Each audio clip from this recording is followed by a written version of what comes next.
금메달을 따려면 목메달의 고통을 감수해야 돼요.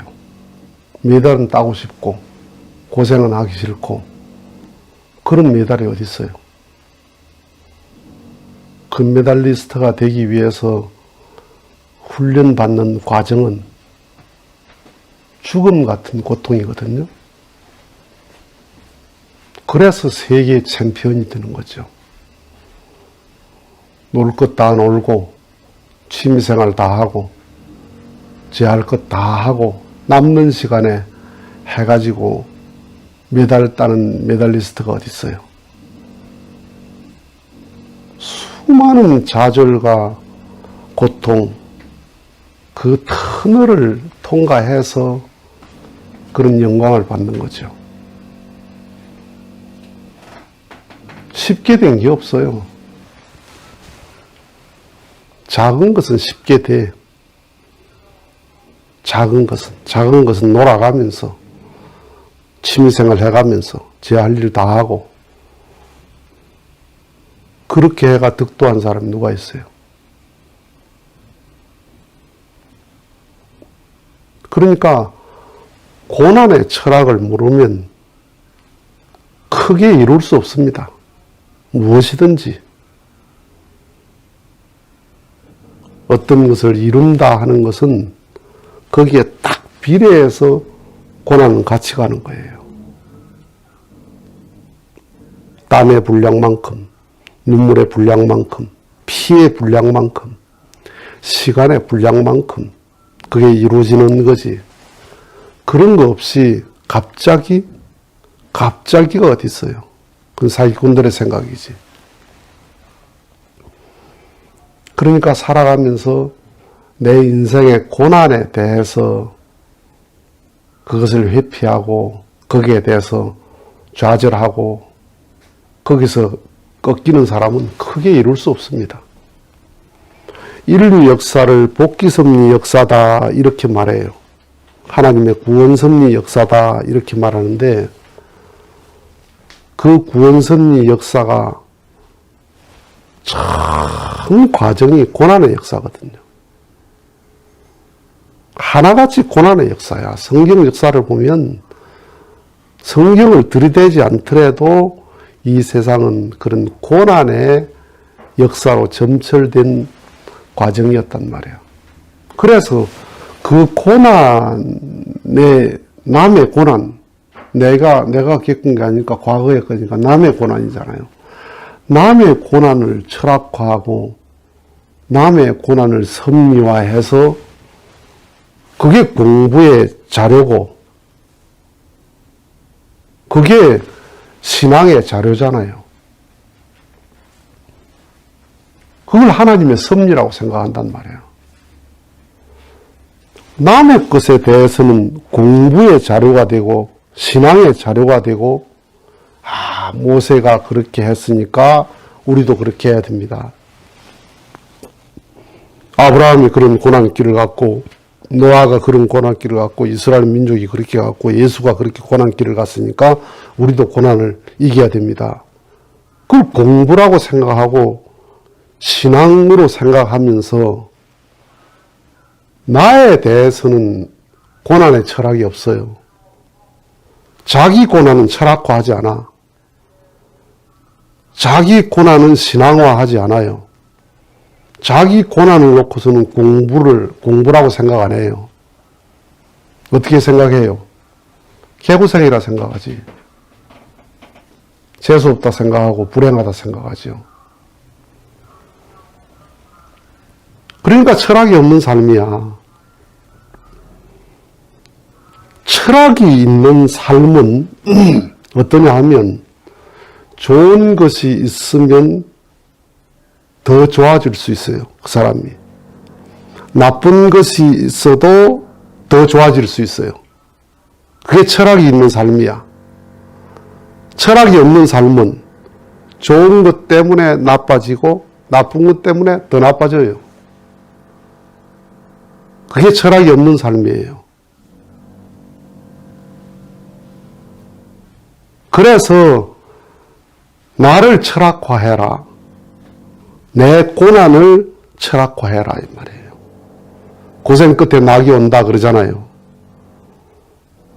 낙이 좋은 게 고생 끝에 온다.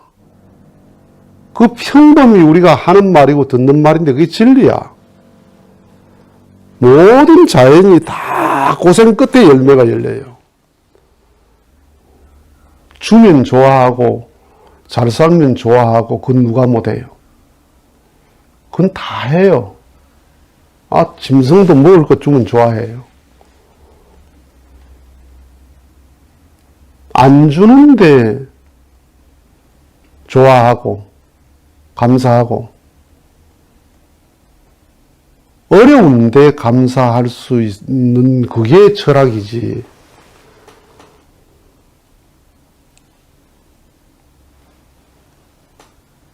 아들이 굉장한 중증 장애를 가진 엄마인데 그 아들을 돌보러 오는 돌보미가 이제 그 집에 와요. 엄마는 생활 전선에 나가야 되니까 돌보미가 오는데 그 돌보러 오는 그분은 남편이 사회적으로 굉장히 높은 직책을 가진 분이야. 그리고 이분도 직장 생활 하다가 이제 은퇴해가지고 잘 사는 분이에요. 옷을 명품을 입는 분이야.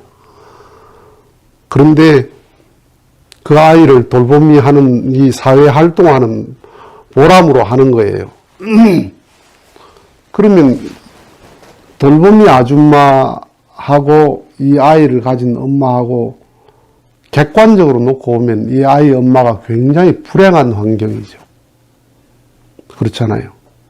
내 혼자 살면서 아이를 케어하면서 살아야 되는 그게 얼마나 힘들어요. 장애아를 가졌다는 자체도 힘든 일이고 먹고 사는 것도 힘든 일이고 이 아줌마는 먹고 사는 거 걱정 없고 자녀들 다 건강하고 객관적으로 놓고 보면 이 아줌마가 참 불행하죠. 이 아주머니가 훨씬 행복하죠.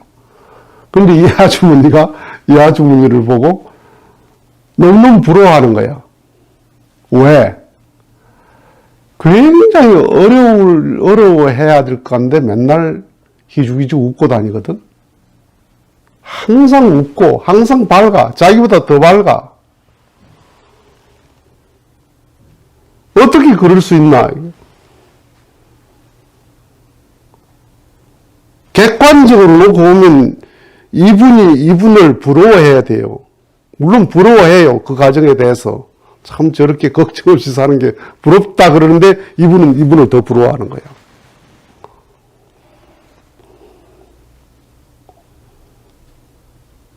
고난의 철학이 있는 삶은 그렇게 내 환경에 휘둘리지 않습니다. 내 사정에 크게 휘둘리지 않습니다. 인생은 언제나 기회예요. 언제나. 그러니까 오늘에 감사하고 내일에 대한 궁금증을 가지고 사는 거야. 내일은 어떨까라는 내일은 내게 어떤 일이 있을까. 자, 저 국립묘지에 가면 독립투사의 묘가 있습니다. 독립운동가들의 묘. 그래서 우리가 독립운동가들을 굉장히 기념하잖아요. 우리들이 뭐 안창호 선생이나 안중근 의사나 이런 그런 유관순 열사나 이런 분들을 굉장히 높이 본단 말이야. 남의 일이니까 그렇지. 그분들이 그런 이름을 얻기까지 어떻게 살았어요? 제명에 못 죽었어. 유관순은 그 어린 나이에 옥살을 했다니까, 감옥에서.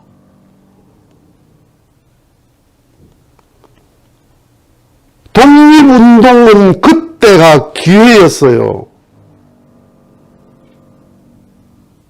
요즘 나가지고 남부는 가서 대한민국 만세하면 미친 여자 아니야, 그거. 결국 미친 사람이야. 지금은 기회가 없어. 만세 부를 기회가 없다니까. 그 식민지 시대에는 만세를 부르는 게 기회야. 독립운동도 그때밖에 못한다니까.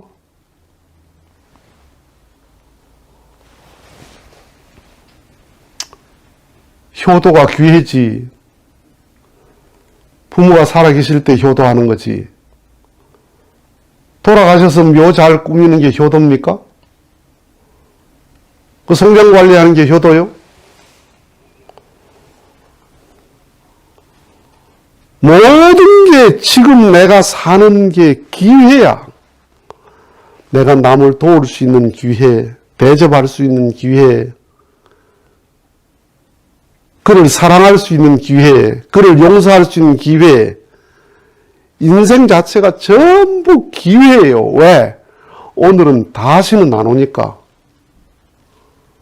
오늘은 오늘뿐이에요.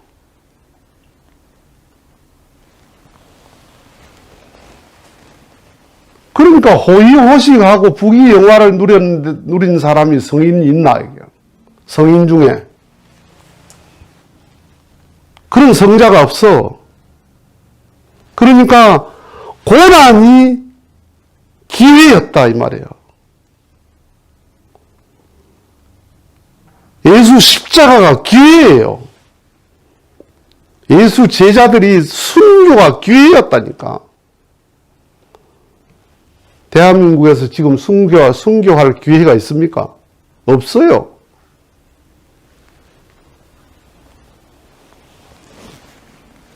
고난을 철학화해야 돼요.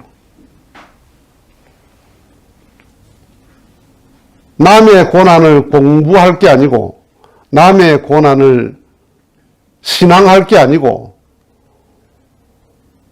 남의 고난에 대해서 역사화할 게 아니고, 내 고난을 철학화해라. 내 고난을 공부해라. 내 고난을 신앙화해라. 역사적인 영광은 역사적인 십자가에서 얻어집니다. 역사적인 고난에서 얻어져요. 그래서 고생은 싫고 영광은 얻고 싶고 그런 건 없다. 그런 건 없다.